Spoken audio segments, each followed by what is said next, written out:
Okay, cognitive development during the first 3 years.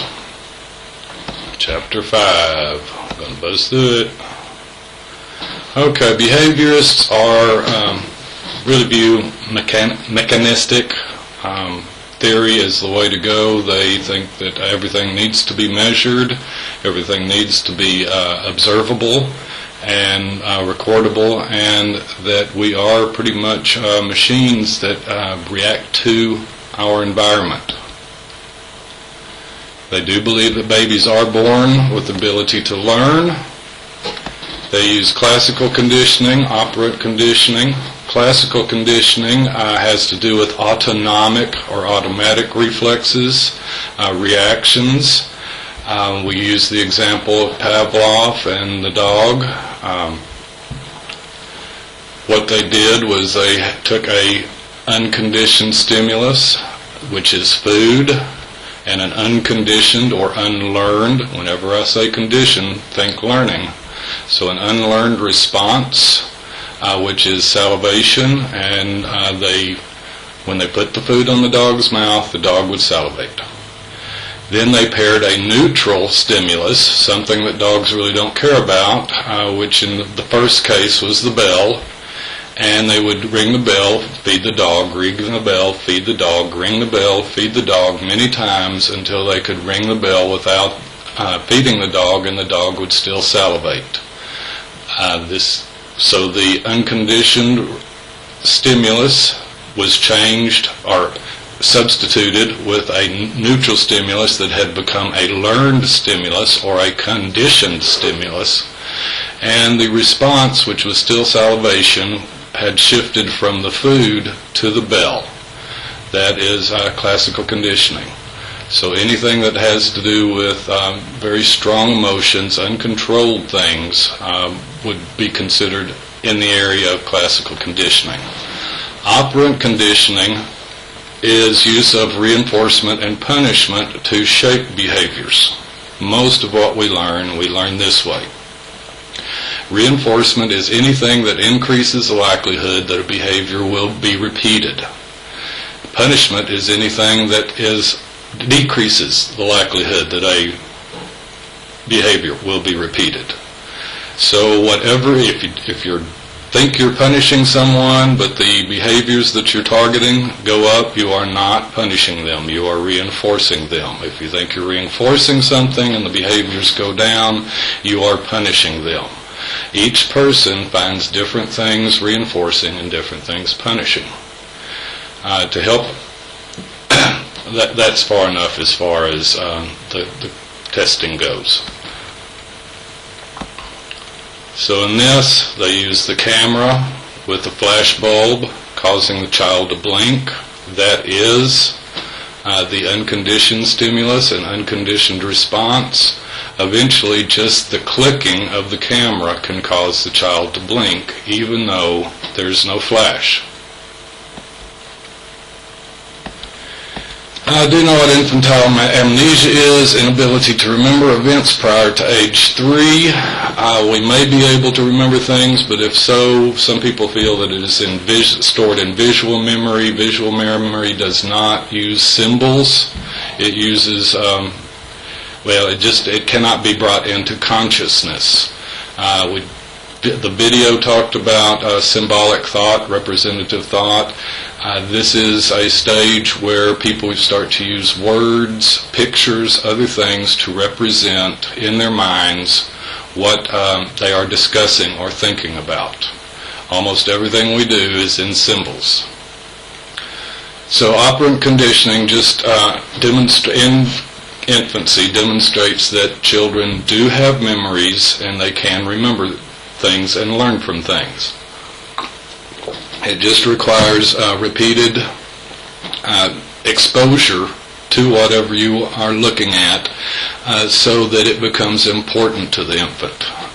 Infants focus on the things that happen more than once, as adults do.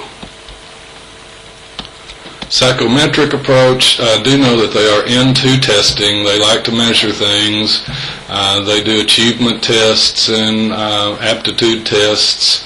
As far as the Bailey scales of infant and toddler development, really what you need to know most is that they use different methods to try to determine and predict what an infant's IQ will be in the future. These tests are not very well done as far as predictive, because intelligence requires a great deal of verbal ability, and infants don't have that. But again, they're trying to use measures that predict how their verbal ability may be later. Home observation of the environment was both a study and continues to go on. It's an attempt to improve the outcomes of at-risk infants and children by interacting, educating the parents, going in, working with people. Some of the things that they look at, some of the important ones, are parental responsiveness. A parent needs to be, positive results tend to occur more if the parent is consistent in their responses and are responsive in a reasonable manner. If kids ask questions, the parents answer those questions. If the kids are having problems, have needs, the parents respond to those things. When you compare responsive parents to non-responsive parents, generally non-responsive parents, their children lean towards learned helplessness and other problems. Books in the home are indicative of how important reading is to the family. If it is important to the parents and to the siblings, older siblings, then it will be more important to the infants. If the infants and toddlers never see their parents reading, never see their siblings reading, then that is an indication of the importance of reading also. So not only having the books, but also reading. I recommend reading to the belly at first. Pick a book or two that you really love, children's books, and read to the belly. They will be, that one or those two will be the favorites after the infant is born. Once they're born, read to them. That gives you good bonding time. The baby won't understand what you're saying, but again, they're getting the idea of reading, the idea of talking, of communication, of sharing.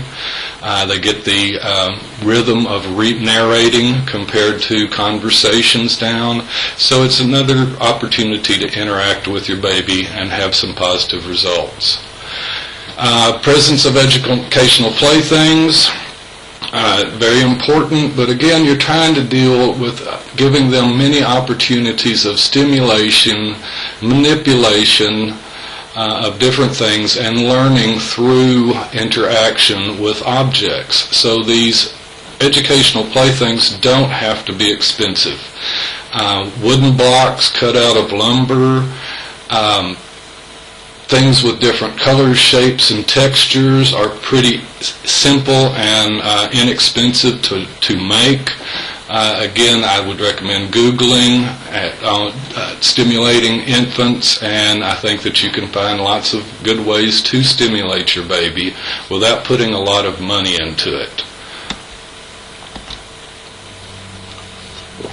Early intervention is a systemized plan to help deal with at-risk infants.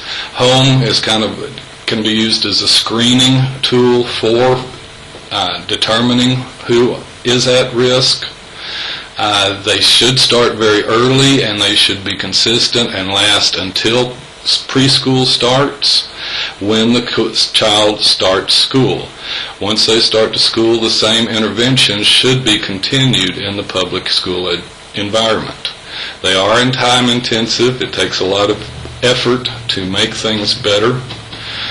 Provide direct educational experiences for both the infants and hopefully the family. It should include the entire family, the gestalt, the whole of what is going on, because the child is not separate from its environment, and what is happening to that child and to that child at home is very important and has great impacts on the potential of that child, or maybe, let's say, the chances that they will reach their potential. And each intervention should be geared as, since it is a kind of special ed thing, as needed for each individual infant and family. We are in Piaget's sensory motor stage. This is the first stage, 0 through 2. And he said in this, infants at first use just sensory because they really don't have motor control, but the reflexes, the reflex to grab and to bring to the mouth allows the infant to use what little motor they have, if not voluntarily, then at least built in, to explore things with its mouth where it can smell, taste, feel, and really kind of learn to understand how things are similar to each other and how things are different. Then as the infant starts to learn to control its motor limb movements and such, then it is able to use motor skills to expand its explorational and stimulating potential. Circular reactions are how how Piaget said infants learn. They do something, he called them little scientists, they do something, something happens, then that impacts whether they do it again, whether they do something else. That tends to be how we learn also. So primary is first one. The baby is interacting with itself. This occurs very shortly after birth. Again, the baby does not control its movements, but every once in a while that thumb will fall in their mouth and they will discover that they like it, and given time they will learn to control that arm to bring the thumb to their mouth. That makes them more coordinated, encourages stimulation of movement and control of movement. Secondary has to deal with another, the baby and another, or a person or thing. I talked about it. It's part of, we'll talk about mutual regulation and such, but when the baby does something you like, cooing or smiling, you smile at it, the baby sees that, is reinforced, and does something again, then that makes you smile some more or goo at it or whatever the case may be, and you are interacting and communicating with each other. Also, we talked about an object, dropping a spoon, dropping things, just to play with gravity, to see how it works with each thing. Tertiary takes experiences and expands the use of those experiences to new areas. So the baby knows that you smile, and the baby smiles at you, and the baby knows that spoons fall. So while you're teaching it to eat, the baby drops the spoon, you pick it up and clean it up, then get it back to the baby, and the baby, seeing this, tries again to see if you will pick up the spoon a second time. So now the baby understands that it can manipulate mother's, dad's behavior, and this again is a learning experience. Manipulation is not always a negative thing. One of the secrets of parenting, and I don't have it down all that well, is when to allow yourself to be manipulated and when not to allow yourself to be manipulated. Imitation. This is just, we are social animals, and imitation is how most of us learn to be social animals. The type of imitation indicates, changes as infants get older. They are born with the ability to recognize emotions, at least emotional expressions, and to feed those back. So if you smile, the baby will smile, imitating your smile. It can't see this smile, on its own face, but it knows that it has it. You pout, the baby will pout. If you frown, the baby will try to frown. They're not very good at frowning unless they're upset.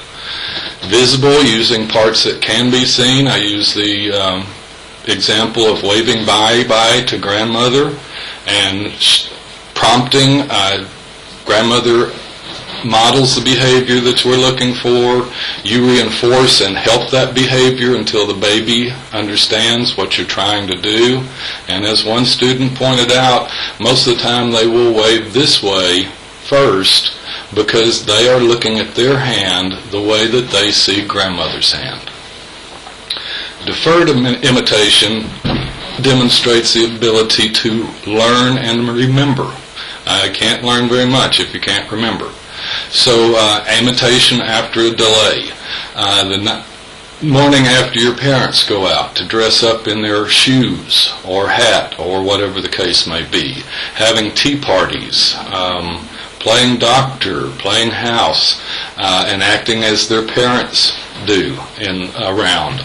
These are all indication that babies or toddlers by this time are learning and remembering what is going on around them. Elicited, I don't care about. Object permanence, this was in the video. I'm just going to go real quick. It's just understanding that even if you don't see something, it continues to exist. Piaget did not think that it occurred until about 9 months of age, but research shows that it is much earlier than that at least starts. A lot of what Piaget's problem was he was testing physical abilities rather than their intellectual or cognitive abilities. This is when peekaboo is so fun because when you're not there, you're gone, and then when you pop up, it's right at first it may scare them, but after a while they will enjoy it. Another student pointed out that they also tend at this time to have a lack of understanding about other people's perceptions, and so if they hide and cannot see you, they think that you cannot see them, even if most of them are plainly visible. Say they hide behind a box with their body sticking out, but their head's hidden so they can't see you. It's fun. Kids are fun to play with. Knowing these things just makes it a little bit more interesting. You understand a little bit better why they do the things they do. So playing peekaboo is real important. It does demonstrate cognitive development. Kind of engenders some of that thrill-seeking, because, like I say, very often it's scary for them, and the anticipation adds to that. But once they discover that it's a safe situation, they tend to enjoy it. Scaffolding is a concept that was put forth by a developmentalist named Vygotsky. And what Vygotsky said is that we all learn things, infants included, one step at a time. And that's what scaffolding is. If you know what a scaffold is, then you probably understand. If not, a scaffolding is a structure that is used to work on buildings or work up high. You start with one level, and once you can't reach from that level anymore, you put another level on, and then another level on, and work your way up. We do generally, to teach infants, break things down into steps and teach them one step at a time. I can't remember if it's here. Zone of proximal... never mind. We'll catch that later. Representational thinking. The little girl with the sun there. We all know that's the sun. Why? Because we have agreed that pictures like that are pictures of the sun. That is representational. It's the use of words, objects, pictures, drawings to represent things that for other people to understand. So pictorial competence is the ability to understand the nature of pictures. Infants really don't understand about pictures. You're going to point to them, you're going to talk about them and things like that, but generally if you have a picture of yourself and you show the baby the picture of yourself, they're not going to understand that that picture stands for you. That takes time.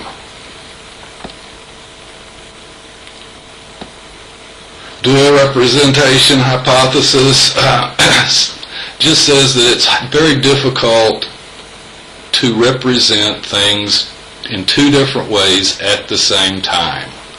So a picture is seen as a picture, the object of the picture is seen as the real thing, but it's very difficult for the children to think about the two of them at the same time. So again, it's very difficult for them to look at a picture of you and understand that that represents you. Okay, information processing approach looks at how to understand infants, what the infants are thinking, what they understand, what they don't. Again, this is kind of guessing, but once you study enough infants and you run enough experiments and get enough data, it's fairly well supported.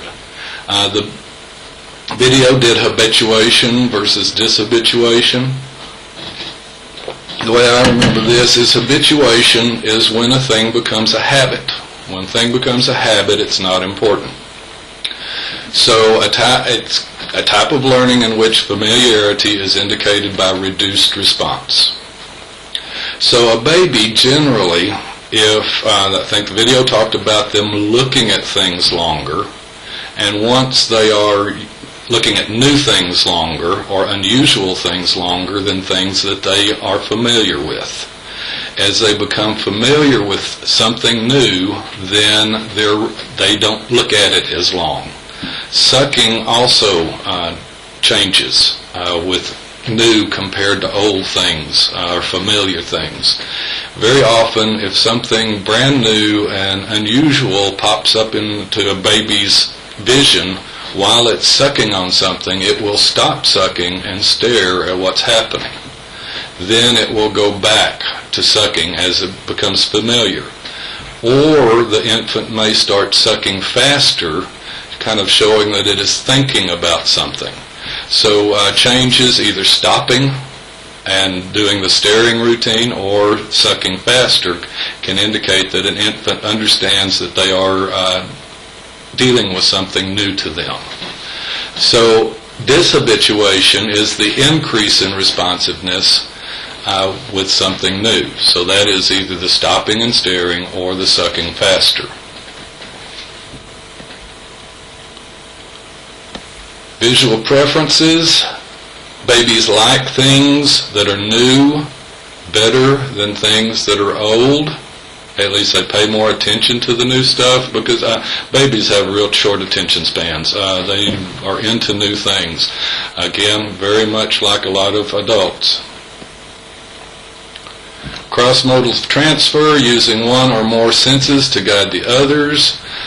Feeling your way through a dark room, then finding the way visually when lights are on. That's one of them. There's lots of other things we do that we use, feel by, or learn by vision, and then have to do it by touch or something like that. So it's just using one sense to guide another sense.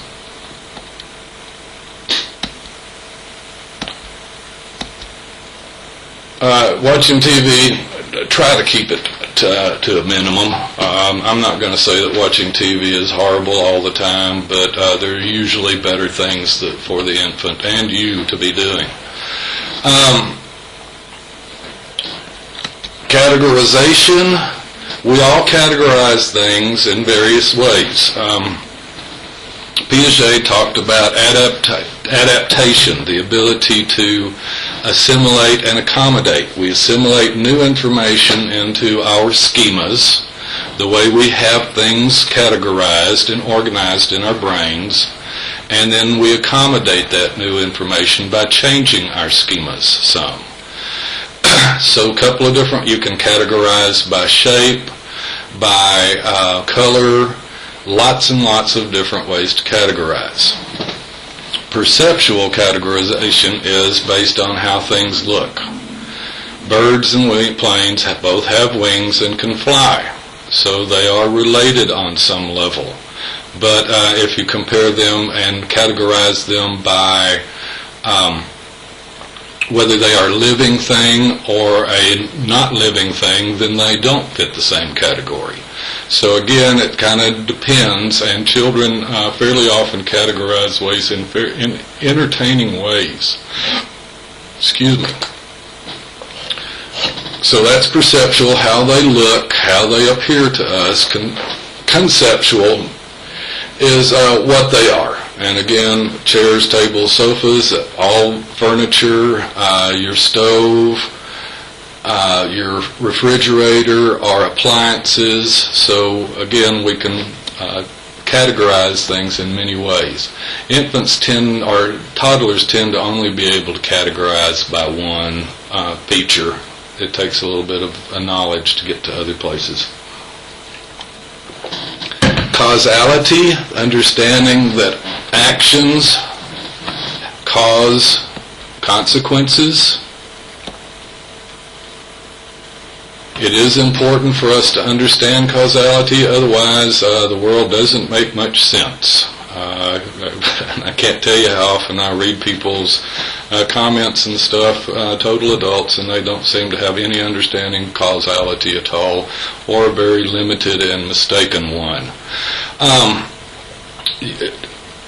It does help us to predict. If we do something and something happens, then we either learn to do it again or not do it again. If we do it again and something totally different happens, then we tend to find it confusing. It is confusing because as you get older, you start to understand you can do certain things in certain environments that you can't do in another environment. Getting punished for something in one environment and then rewarded for it in another environment is a fairly common occurrence, and it can cause confusion in children and in adults. Beating the hell out of somebody in a boxing ring is a good thing. Beating the hell out of somebody out of the boxing ring is not a good thing. Now this one, I'm going to talk about infants and learning in class, but you get that in the lecture. This is going to go faster. So I do recommend allowing things like mobiles, allowing infants to learn from their manipulation of them, that sort of thing. But I do a much better piece on this one when I lecture in class. I'm not going to take the time today. Violation of expectations, one of my favorite things. I really like violating expectations and having mine violated. Okay, this is what you're doing is teaching the infant something, having them